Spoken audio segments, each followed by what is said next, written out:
এখন যে বিষয়টা বলবো সেটা হচ্ছে মঙ্গল যদি অশুভ হয়, মঙ্গলের কুপ্রভাব থেকে আমরা নিজেদের কিভাবে রক্ষা করব।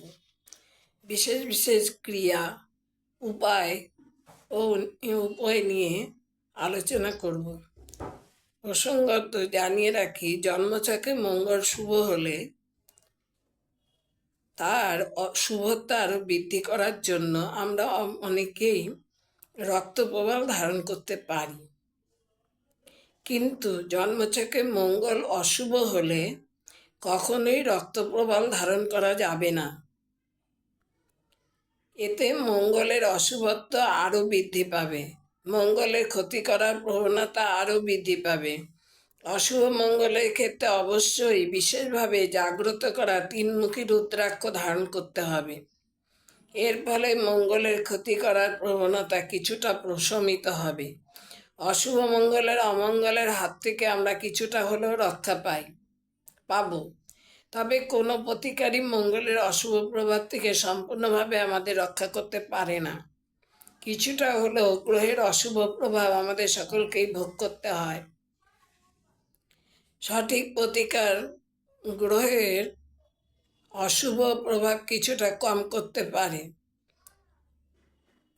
মাত্র মঙ্গলের অশুভ প্রভাব থেকে রক্ষা পাওয়ার জন্য অত্যন্ত শক্তিশালী হনুমান যন্ত্রম বাড়িতে ঠাকুরের আসনে স্থাপন করে বিশেষ পদ্ধতিতে পুজো করতে হবে। তার আগে যন্ত্রমটিকে প্রাণ প্রতিষ্ঠা করে নিতে হবে। 16টি মঙ্গলবার এই প্রাণ প্রতিষ্ঠা করা হনুমান যন্ত্রমের বিশেষ পদ্ধতিতে পুজো করতে হবে। এর ফলে অশুভ মঙ্গলের প্রভাবে যত কঠিন পরিস্থিতি আসুক না কেন, হনুমানজি আমাদের ঠিক রক্ষা করবেন।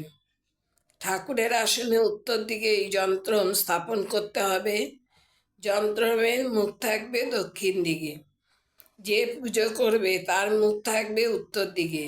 বিশেষ পদ্ধতিতে ভোগ উপচারের সাথে সাথে পাঠ করতে হবে অত্যন্ত শক্তিশালী হনুমানজির বিশেষ মন্ত্র। যেখান থেকে এই শক্তিশালী হনুমান যন্ত্রম সংগ্রহ করবেন, সেখান থেকে অবশ্যই যন্ত্রমটি বিশেষভাবে পুজো করে প্রাণ প্রতিষ্ঠা করে নেবেন। বাড়িতে নিয়ে গিয়ে ঠাকুরের আসনে আপনি যন্ত্রমটি কিভাবে স্থাপন করবেন, কিভাবে পুজো করবেন, কি বিশেষ মন্ত্রপাঠ করবেন, সব কিছু ভালোভাবে জেনে নেবেন। আপনাকে শুধু ভক্তি ভরে মনের বিশ্বাস নিয়ে পুজোটা করতে হবে। হনুমানজির বিশেষ আশীর্বাদে আপনি অবশ্যই সুফল লাভ করবেন। মঙ্গলের অশুভ প্রভাব থেকে অনেকটাই রক্ষা পাবেন।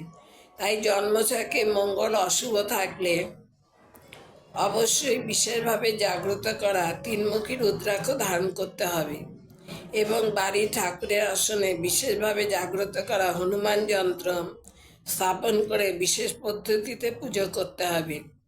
এর সাথে সাথে মঙ্গলের অশুভ প্রভাব থেকে রক্ষা পাওয়ার জন্য লাল কিতাব অনুসারে কিছু উপায় পালন করুন। মঙ্গলবার দিন হনুমানজির মন্দিরে মেটে সিঁদুর দান করুন। মঙ্গলবার মুসুর ডাল, মধু এবং মেটে সিঁদুর নদীতে ভাসিয়ে দিন। সূর্যোদয় থেকে সূর্যাস্তের মধ্যে ক্রিয়াগুলো করবেন। নদী না পেলে পুকুর বা নালিতে ফেললে হবে না। জাতক নিজে সময় না পেলে তার স্পর্শ করা বন্ধু অন্যকেও দান করতে অথবা নদীতে ভাসাতে পারেন। দান করা অথবা নদীতে ভাসানোর কাজগুলো একটানা 27 দিন অথবা 43 দিন করা উচিত। একদম না পারলে অন্তত 7টা মঙ্গলবার করতে হবে। আজ এই পর্যন্ত।